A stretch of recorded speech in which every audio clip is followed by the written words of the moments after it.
Everyone saw the insult. No one saw the promotion coming. Rain drifted through the grey Atlanta morning like smoke, soft enough to ignore, steady enough to soak a collar if you stood still too long. Outside the Midtown precinct, people moved fast with heads down, coffee cups in hand, jackets zipped against the chill. City buses hissed at the curb. Tires rolled through shallow puddles. Somewhere down the block, a siren cried once and faded. It looked like any other weekday in America, the kind of morning people forget before lunch. But in less than a minute, everyone on that sidewalk would remember exactly where they were standing. Naomi Brooks stood near the front steps beneath the station awning, calm and motionless, a slim leather folder tucked beneath one arm. She wore a navy coat, dark slacks, and low heels polished enough to catch the light when she shifted her weight. Nothing about her appearance asked for attention. Nothing about her voice, when she thanked a passerby who held the door, suggested power. Yet there was something in the way she waited that made people glance twice. Her posture was too steady. Her eyes too observant. She watched reflections in the station glass, the patrol units parked along the curb, the names stitched above uniforms as officers came and went. She was not early. She was exactly on time. Officer Ryan Cole came through the front doors laughing with two other officers, his radio clipped high on his chest, keys swinging from one finger. Tall, broad-shouldered, and carrying the loose swagger of a man who had rarely been corrected, he moved like the sidewalk belonged to him. He noticed Naomi immediately. His smile changed. It narrowed. He slowed just enough for the others to notice that something entertaining might happen. "You waiting for somebody?" he asked, voice loud enough for strangers to hear. Naomi looked at him once, then back toward the street. "I'm right where I need to be," she said. Her tone was even, polite, almost gentle. That answer irritated him more than an argument would have. Ryan stepped closer, boots splashing rainwater near the hem of her coat. "This entrance is for personnel," he said. "Public complaints. Go around back." A few people near the curb stopped walking. Phones lowered, then rose again. Naomi didn't move. "Thank you," she replied. "I'll stay here." His partners exchanged a glance. One smirked. The other looked away. Ryan tilted his head, studying her as if respect were something he could deny by choice. Then, with a careless gesture meant to humiliate more than harm, he spat near her shoe, the spray catching the edge of her coat. The sidewalk went silent. Even traffic seemed quieter for a beat. A woman holding an umbrella gasped. Someone whispered, "Did he really just do that?" Naomi looked down once at the small mark on the fabric. Then she lifted her eyes to Ryan Cole, and for the first time, he seemed uncertain. Not scared. Not yet. Just briefly confused. Because she was not angry. She was not shaken. She looked disappointed.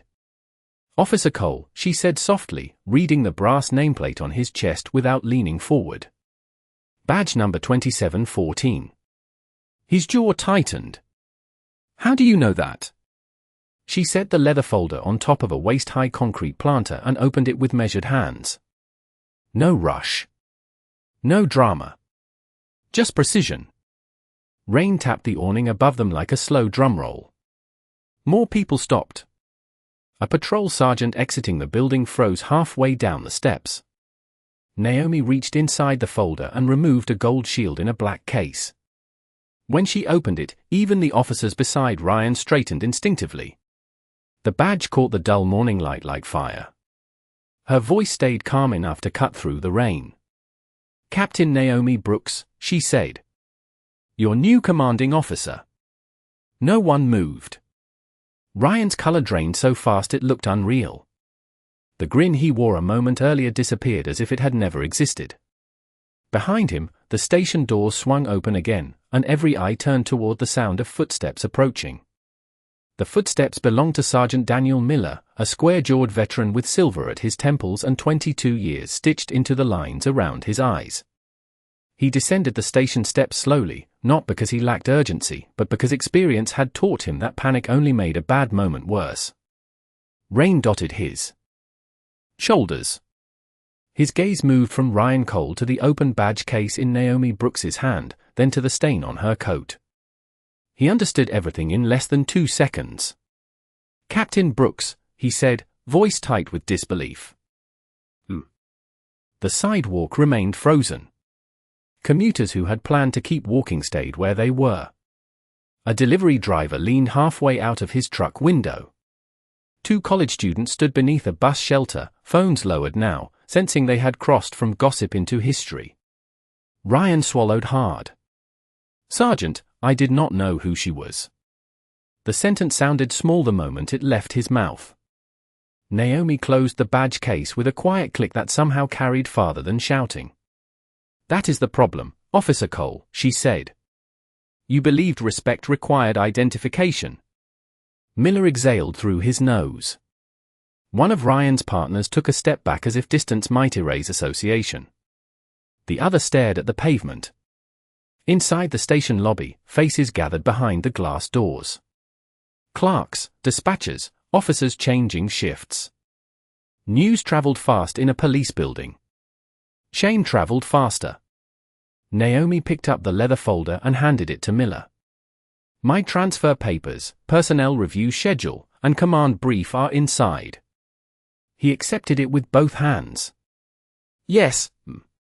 Ryan looked from one face to another, searching for rescue. He found none. "Captain, if I could explain, you already did," Naomi replied. "Clearly. Publicly." Her words were calm, but each one landed with the weight of a locked door. She turned toward the crowd and glanced at the phone still pointed in her direction. "You can put those away," she said. "There will be no show here today." Several people lowered their devices immediately. Authority, when real, did not need volume. She then faced Miller again. "Is roll call in 10 minutes?" 8, he answered. "Good. Gather every available officer in the briefing room." Ryan blinked. "Captain, am I being suspended?" Naomi studied him for a moment. Not with anger. With assessment. "Right now, Officer Cole, you are being observed." That answer unsettled him more than punishment would have. Rain slid from the awning. In thin streams. Somewhere nearby, church bells marked the half-hour. Naomi stepped past Ryan toward the station entrance. He instinctively moved aside. For the first time that morning, he made room for someone else. As she passed, she paused just long enough to speak where only he could hear. "Character does not appear during crisis," she said. "It appears during convenience." Then she continued inside. The lobby parted for her like water. Miller remained on the sidewalk, folder under one arm, eyes fixed on Ryan. "Turn in your patrol keys for now," he said quietly. "Sergeant, come on. Now." Ryan removed the keys from his belt and placed them in Miller's hand. The metal jingled with a humiliating finality. One of the younger officers near the door muttered, "Man, no one answered him." Ryan looked at the people who had watched his confidence collapse. Some were strangers. Some were co-workers. All of them had seen enough. He tugged at his uniform collar as if it had suddenly become too tight. Through the station glass, Naomi could be seen walking straight down the center hallway, shoulders level, pace unhurried, every step announcing a new order without saying a word. Miller tucked the keys into his pocket. Briefing room. 7 minutes. Ryan nodded once, unable to trust his voice. He followed the others inside, where fluorescent lights hummed overhead and the morning he thought he controlled was only beginning. The briefing room smelled of coffee, damp uniforms, and the stale tension that lived inside buildings where too much had been ignored for too long. Fluorescent lights cast a cold shine across rows of metal chairs and a whiteboard crowded with schedules, patrol maps, and notes written by hands that expected another ordinary shift. Nothing about this morning was ordinary anymore. Officers filed in quietly, taking seats with the cautious silence people use in churches and courtrooms. Conversations that usually bounced off the walls never began. Eyes drifted toward Ryan Cole, then away again. He stood near the back, hands empty now, jaw set, trying to look unchanged. But everyone could see it. Confidence had left him out on the sidewalk. Captain Naomi. Brooks entered exactly on time, carrying no papers, no coffee, no visible effort. Sergeant Miller stepped in behind her and closed the door. The latch sounded louder than it should have. Naomi took her place at the front of the room and let the silence settle before speaking. "Good morning." Her voice was steady, low, and impossible to ignore. "Some of you know my record. Some of you know my name. Some of you only know what happened outside 10 minutes ago." A few officers shifted in their seats. Ryan stared at the floor. Naomi continued. "I did not ask for a dramatic first impression. But truth often arrives without an appointment." No one moved. Even the old wall clock seemed to tick more carefully. She walked slowly along the front row, meeting faces one by one. "I was transferred here for one reason. Public trust in this precinct is failing. Complaints are rising. Community cooperation is falling. Good officers are carrying the weight of bad habits. And some people in this room have confused authority with entitlement." The words were not loud, but they landed harder than yelling ever could.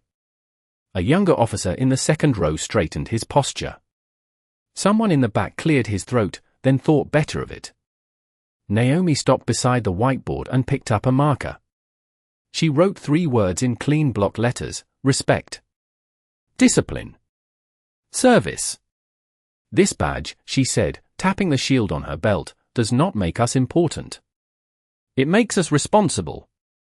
She turned back to the room. "From today forward, every body camera check will be audited weekly. Complaint files will be reopened where procedure was ignored. Field conduct will be reviewed. Courtesy is not optional. Accountability is not personal. It is professional." Ryan finally lifted his head. There was anger there, but beneath it something less familiar to him: uncertainty. Naomi noticed. She noticed everything. "Officer Cole," she said. The room tightened instantly. "Step forward." He hesitated for half a second, then obeyed. Boots against tile. 30 pairs of eyes followed him to the front. He stopped 6 feet from her. "Look around the room," Naomi said. "These are your co-workers. They are not here to carry the consequences of your choices." Ryan's face reddened. "Captain, I made a mistake." "Yes," she replied. "Several." A murmur almost rose, then died before becoming sound. Naomi folded her hands behind her back. "You judged a citizen before speaking to her. You used humiliation as a tool. You represented this department poorly in public view. And you assumed dignity could be granted or withheld by you." Ryan swallowed. "I understand." "No," Naomi said calmly. "You understand discomfort. Understanding takes longer." Sergeant Miller looked down to hide the flicker of approval on his face. Naomi stepped aside and addressed the room again. "Officer Cole is reassigned to administrative desk duty pending review and remedial conduct training effective immediately." Ryan blinked as if the words had crossed the room too slowly to be real. Desk duty. No patrol car. No street authority. No audience. "Captain, decision made." Her tone ended the sentence before it began. She then faced the others. "As for the rest of you, do not mistake this for humiliation. This is correction. If you learn from it, this morning helps all of us." The room remained silent, but it was a different silence now. Less fear. More attention. Naomi uncapped the marker again and underlined the first word on the board. Respect. "Roll call starts over," she said. "This time, we do it right." By 9:15 the rain had passed, leaving the city washed clean and shining beneath a pale strip of morning sun. Inside the precinct, however, nothing felt clean yet. Hallways that normally buzzed with easy chatter carried a new caution. Doors closed softer. Laughter ended quicker. People who had grown comfortable with routine now sensed that routine had expired. Captain Naomi Brooks moved through the building with the same measured pace she had shown outside, never hurried, never slow, acknowledging everyone from janitors to detectives with the same direct respect. Some nodded back immediately. Others seemed surprised to be seen at all. Ryan Cole sat behind the administrative desk near the lobby, wearing the uniform that had once felt like armor and now felt like evidence. A stack of parking citations, supply logs, and visitor sign-in sheets waited beside him. The work was honest, necessary, and painfully quiet. No patrol radio clipped to his shoulder. No siren keys in his pocket. No street corner audience. Every few minutes someone entered the lobby and recognized him. Some pretended not to. Others did not hide their curiosity. Ryan signed forms, answered phone calls, and felt each second stretch longer than the last. Shortly after 10 o'clock, an elderly woman stepped to the desk holding a cane decorated with bright blue flowers. "Young man," she said kindly, "where do I file a noise complaint?" Ryan opened the drawer for forms and pointed her in the right direction. "Thank you," she said with a warm smile. Then she glanced at the nameplate on the counter and added, "Being polite suits you better." She walked away before he could answer. Across the lobby, Officer Jenna Morales nearly choked trying not to laugh. Ryan looked down at the paperwork and said nothing. On the second floor, Naomi entered internal affairs records with Sergeant Miller beside her. Metal cabinets lined the room like silent witnesses. Complaints, commendations, warnings, transfers, forgotten apologies. She reviewed files with patient precision, asking short questions that required honest answers. How many unresolved conduct complaints from the last 18 months? 12. How many involved discourtesy or escalation? 9. How many received retraining? Miller paused. 2. Naomi nodded once. Then we have been treating symptoms, not causes. Miller had served under four captains and trusted almost none of them. Yet watching her work unsettled him in a different way. She was not interested in appearances. She wanted systems. That was rarer than charisma and far more dangerous to people hiding behind habit. "You planned this transfer carefully," he said. Naomi continued reading. "No," she replied. "I planned to do the job once I arrived." Downstairs, Ryan's phone vibrated in his pocket. 3 unread messages from friends in neighboring precincts. One said, "Saw the video. Rough morning." Another simply read, "Man." The third contained no words at all, only a laughing emoji that felt crueler than insults. He silenced the device and shoved it away. At 11:20, Naomi crossed the lobby carrying a file box. Ryan stood automatically. She stopped at the desk. For a moment neither spoke. Nearby officers found reasons to linger within earshot.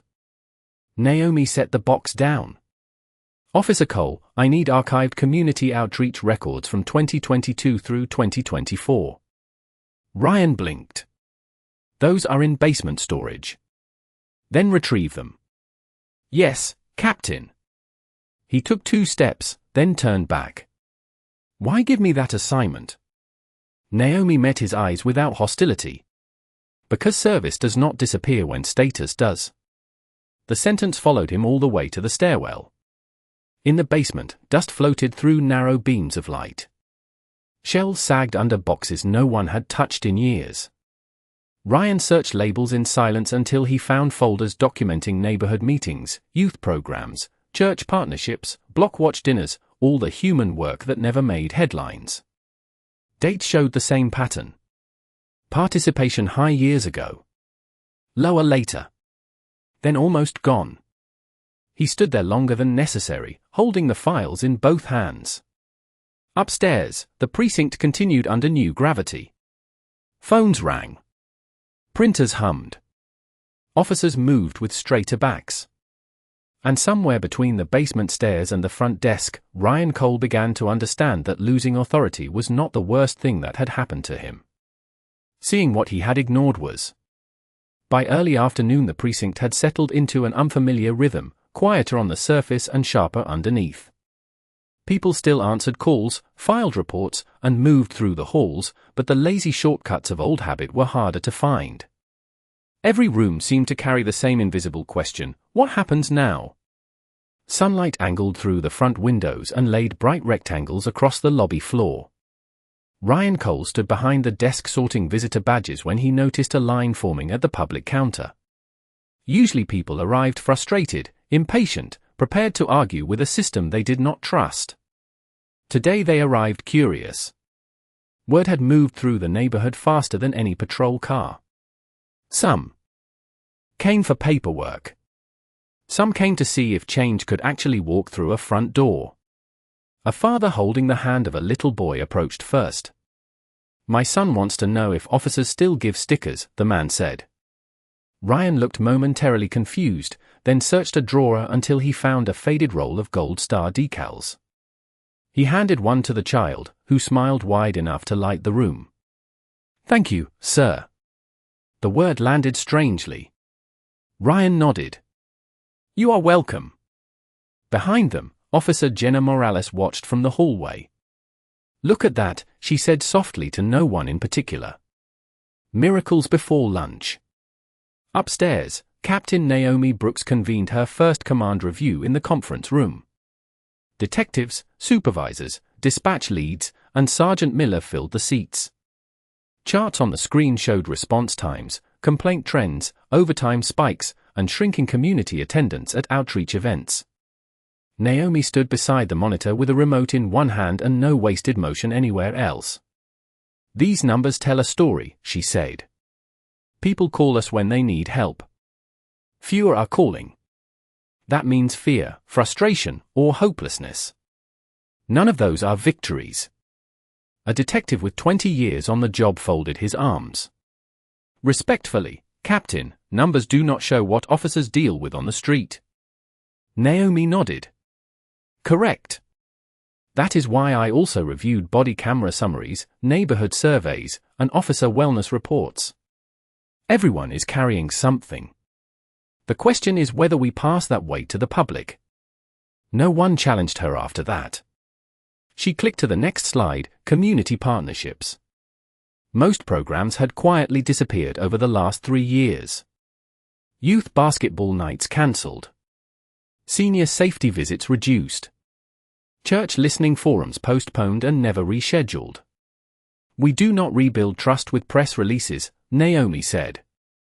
"We rebuild it by showing up consistently where no headline waits."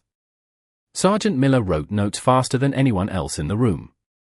Downstairs, Ryan returned from the copy machine carrying forms when he saw Naomi entering the lobby with the same archive folders he had found. She stopped near the community bulletin board, where outdated flyers curled at the corners. Summer mentoring camps from 2 years ago. Missing pet notices. A blood drive long past. She removed every expired page herself. Then she pinned up fresh notices for neighborhood meetings, school career day volunteers, and a Saturday cleanup event co-hosted with residents. Ryan stood holding the forms, unsure whether to move or speak. "Officer Cole," she said without turning. "Yes, Captain." "How many blocks do you patrol from memory?" "About 18 square blocks in Sector 3. "How many pastors can you name there?" He hesitated. "None." "How many school principals?" Silence. Naomi finally faced him. "Then you know streets better than people. That must change." She handed him a clipboard. On it was a list of local businesses, schools, and community leaders. "You will accompany Officer Morales this week and introduce yourself to every name here." Ryan stared at the page as if it were written in another language. "Community visits." "Service visits," Naomi corrected. "No lights. No sirens. No speeches." Morales stepped forward from the hallway trying not to grin. Looks like you and me, partner. Ryan exhaled slowly. Pride wanted to resist. Something newer inside him did not. Yes, Captain. Naomi returned to the bulletin board and straightened one final flyer until its edges aligned perfectly. A department does not lose trust in one day, she said. It loses it one careless moment at a time. The lobby grew still. Because everyone there knew exactly how this story had begun. Thursday morning became Thursday evening, and the city outside the precinct shifted from business rush to dinner traffic, brake lights glowing red along wet streets as clouds returned over Atlanta. Inside the building, fluorescent lights took over where sunlight had left off. Phones still rang. Printers still hummed. But the mood had changed again. Shock had become adjustment. Adjustment was beginning to look like momentum. Ryan Cole stood near the supply room loading brochures into a cardboard box for the next day's outreach visits with Officer Jenna Morales. Neighborhood resources. Youth mentoring sign-ups. Domestic support contacts. Senior wellness checks. It felt like the kind of work he once would have mocked as soft. Now he noticed how practical it was. People needed help long before they needed handcuffs. Morales leaned against the doorframe with 2 coffees. 1 cream, no sugar, she said, handing him a cup. Ryan looked surprised. You remembered. You used to announce it every morning like it was breaking news. He almost smiled. Almost. Thanks. She watched him organize the brochures by category. You know what everybody expected today? That I would quit. That you would get defensive. Ryan set the last stack into the box. Maybe I ran out of energy. Morales shook her head. No. You ran into a mirror. The word stayed with him long after she walked away. Upstairs, Captain Naomi Brooks sat alone in her office reviewing old commendations from officers no longer at the precinct. Community Hero Awards. De-escalation recognitions. Letters from residents thanking patrol teams by name. Proof that this building had once understood itself differently. She placed the papers into neat piles, then stared through the glass wall overlooking the bullpen below. Leadership was often described as command. In reality, it was maintenance. Daily, patient maintenance of standards people would abandon the moment no one was watching. A knock sounded at her door. Sergeant Miller entered carrying a thin folder. You asked for Officer Cole's file. Naomi accepted it. Performance marks were strong. Attendance solid. Arrest numbers high. Complaints informal, rarely escalated, usually described as arrogance, discourtesy, unnecessary escalation in tone. Patterns hidden in plain sight because results had once been mistaken for character. How did this go unchecked? She asked. Miller did not defend anyone. Because he was useful. Fast responder. Good stats. Some supervisors prefer numbers they can display over problems they must solve. Naomi closed the file. And now? Miller glanced toward the bullpen where Ryan was helping a records clerk carry boxes. Now I think half the station is wondering if they were trained wrong or led wrong. Both can be true, Naomi said. At 6:10, she walked downstairs and found Ryan alone at the front counter finishing inventory logs. The lobby was quieter now, evening shadows stretching across the tile floor. For a moment she simply observed him working carefully at a task he once would have rushed through. Officer Cole. He stood immediately. Captain. She placed his personnel file on the counter between them. Do you know what this says about you? He glanced at the folder but did not touch it. Probably enough. It says you are capable. Reliable under pressure. Productive. It also says no one required maturity to match your authority. Ryan's throat tightened. I am trying to fix that. Naomi studied him, searching for performance and finding fatigue instead. Better. Fatigue was honest. Trying is private, she said. Change is visible. She slid a small note card toward him. It contained one address in Sector 3. New Hope Community Center. Tomorrow at 8:30, before outreach visits, you report there. For what? Breakfast service. He blinked. Community service. Community contact, she corrected again. You will serve meals, refill coffee, and listen more than you speak. He looked down at the card. Pride still flickered, but weaker now.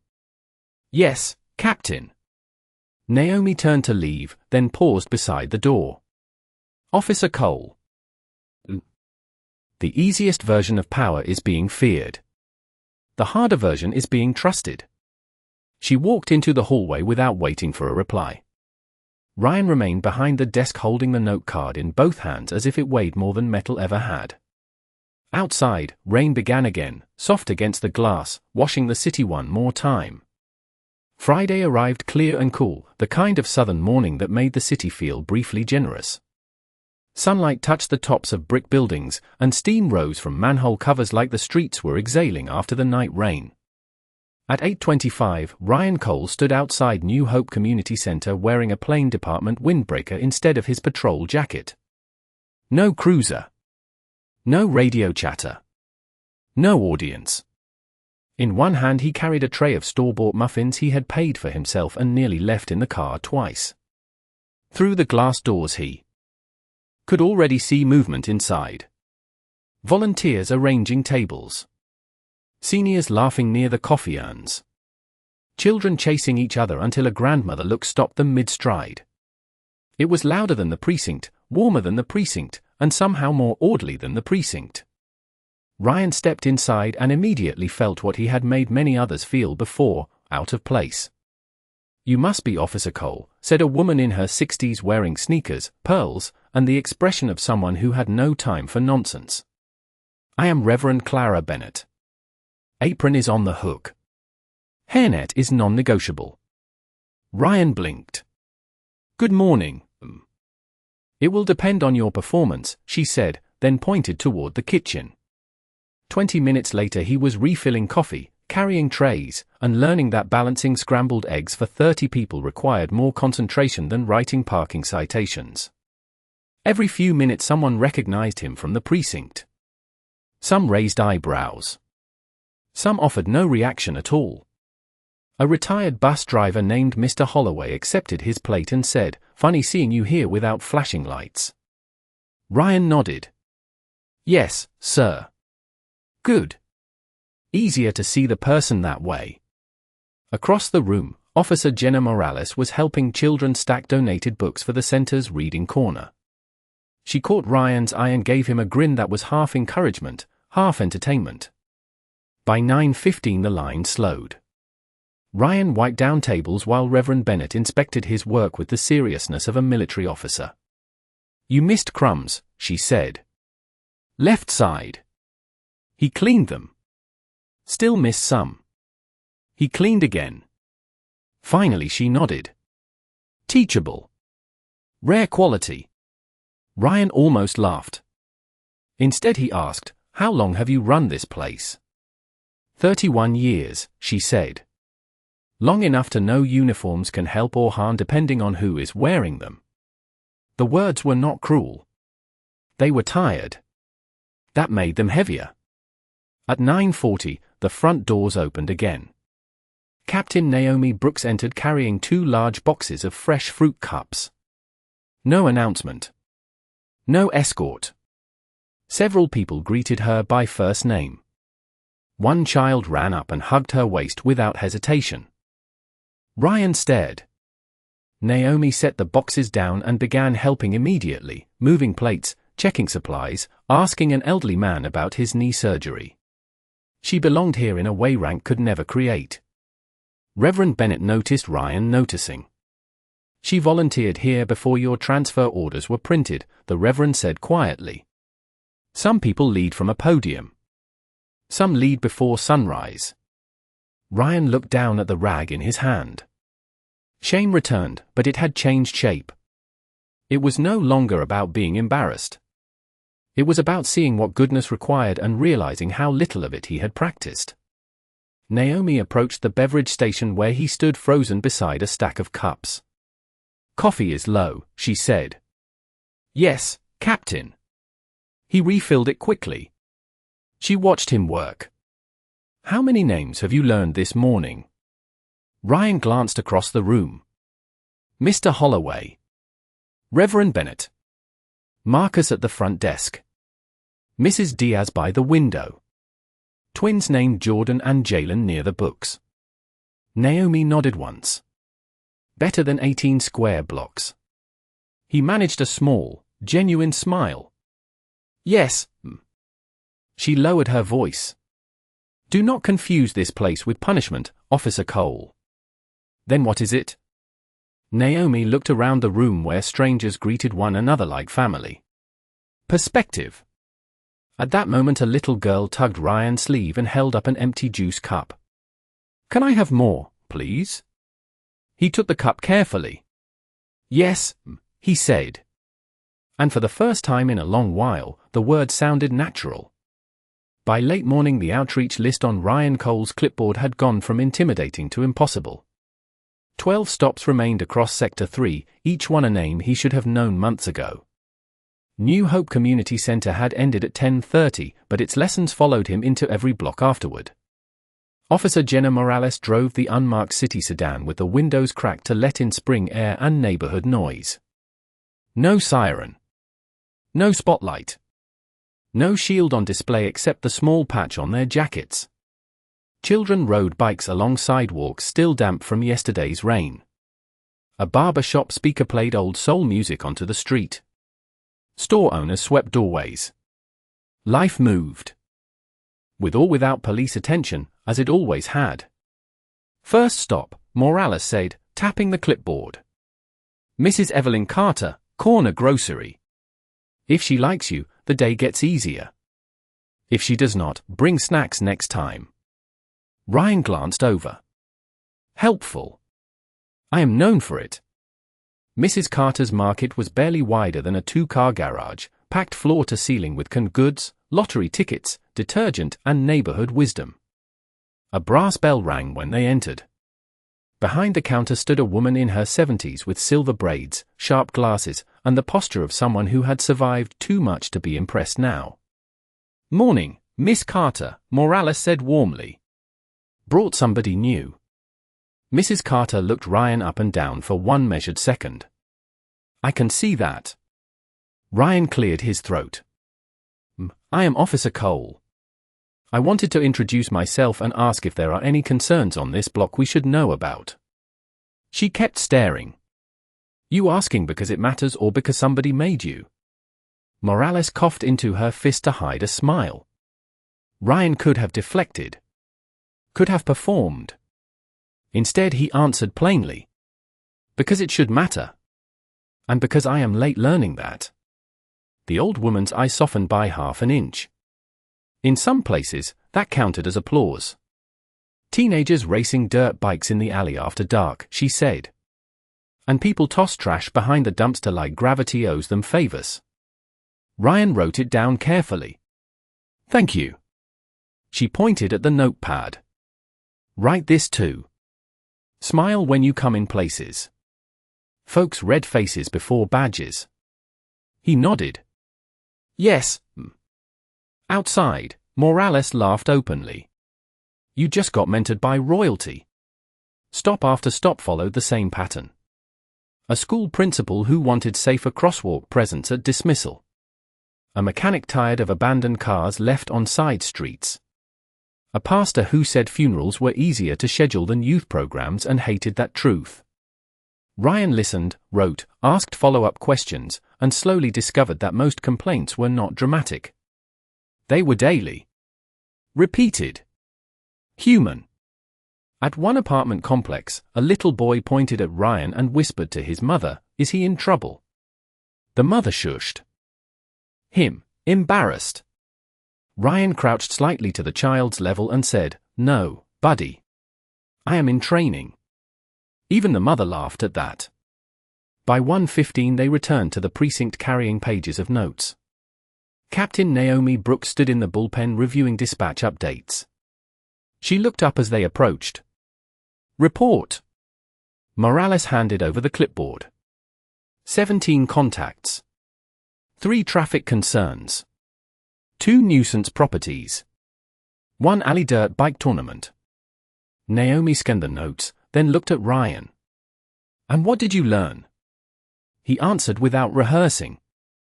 Most people do not need a speech. They need consistency. They remember names. They notice attitude. They know when we only show up for problems. Naomi held his gaze for a moment, weighing whether the words had roots or were only leaves. Good, she said at last. Then tomorrow you go back. Ryan blinked. Tomorrow is Saturday. Communities do not close on weekends. Morales nearly laughed again. Naomi handed the clipboard back. One more thing, Officer Cole. Yes, Captain. Mrs. Carter called 20 minutes ago. His stomach dropped. Why? Naomi's face remained unreadable for a beat too long. She said you forgot to buy anything after taking up 15 minutes of store time. Morales burst into laughter so hard she had to grab the desk. Naomi allowed the smallest hint of a smile. Go purchase groceries. Full price. And tell her I sent you. Ryan took the clipboard and headed for the door faster than he had moved all day. Behind him, the bullpen sounded lighter than it had in years. Saturday morning arrived bright and windless, and by 8 o'clock the parking lot of New Hope Community Center was fuller than anyone expected. Families unloaded folding chairs, teenagers carried bags of mulch, church volunteers set up water coolers, and local business owners arrived with paint supplies and pastries. The neighborhood cleanup day that had once drawn a handful of regulars now stretched half a block. Word had spread that the precinct was showing up too. Some came to help. Some came to watch. Some came because hope often starts as curiosity. Officer Jenna Morales handed out gloves near the registration table, while Sergeant Miller coordinated trash pickup routes with the calm authority of a man who had finally found a meeting worth attending. Captain Naomi Brooks moved through the crowd greeting residents by name, remembering details that made people feel seen. How was your knee, Mr. Holloway? Did your granddaughter win her debate tournament? Mrs. Diaz, we brought extra paint rollers. Trust was not built by speeches. It was built by memory. Ryan Cole arrived carrying 6 cases of bottled water and a box of black trash bags on each shoulder. He wore jeans, work boots, and a plain grey shirt with no badge displayed. For a second some people did not recognize him without the uniform. Then they did. A few conversations paused. Ryan set the supplies down and nodded to those watching. Morning. The greeting came back slowly, then more naturally. Reverend Clara Bennett marched over with a clipboard like it was a judge's gavel. You are on alley crew, fence painting, and lunch setup. Ryan blinked. That seems like 3 jobs. Then you should begin immediately. By 10:30 he had hauled debris from vacant lots, helped repaint a playground bench, and learned that children give honest performance reviews with no mercy. One little boy pointed at his uneven paint strokes and said, "My sister could do straighter lines." Ryan handed him the brush. Then I should probably hire her. The child grinned and fixed the line himself. Nearby adults laughed, not at Ryan this time, but with him. Across the street, Mrs. Evelyn Carter stood outside her market handing out oranges from a produce crate. When Ryan approached, she narrowed her eyes in familiar ceremony. Did you come to buy something first this time? He held up a receipt from that morning. Coffee, bread, and 2 jars of jam. She inspected it like evidence. Acceptable. Then she slipped an extra orange into his hand. For effort. Around noon, Naomi called everyone together near the center steps. Sunlight warmed the brick walls. Paint fumes mixed with barbecue smoke from grills being prepared for lunch. Children sat cross-legged on the sidewalk while adults stood behind them in loose rows. Ryan remained near the back, dusty and sweating, hoping not to be noticed. Naomi noticed everything. Before we eat, she said, I want to thank every resident, volunteer, business owner, and officer who showed up today. This block looks better because people decided to own it together. Applause rolled through the crowd. Then she added, and I want to recognize something else. Change is difficult because pride hates it. But when pride steps aside, service can begin. Her eyes found Ryan. So did everyone else's. Officer Cole. He froze for half a beat, then stepped forward through the crowd. Naomi handed him a fresh paint roller handle still wrapped in plastic. Sector 3 Community Liaison Assistant. Temporary assignment. Effective Monday. Murmur spread instantly. Ryan stared at the handle as if it were made of gold. Captain, I do not know what to say. Start with thank you, Reverend Bennett called out, and laughter broke across the lot. Ryan smiled fully now, maybe for the first time in years. Thank you, he said, voice rough with honesty. Naomi nodded once. Remember what earned it. Lunch began. Music played. Children raced between tables. Officers and residents ate side by side under a clean blue sky. Later, as Ryan helped fold chairs, he glanced toward the precinct several blocks away and then back at the people around him. He finally understood what authority had never taught him. A badge can open doors, but character is what invites you inside.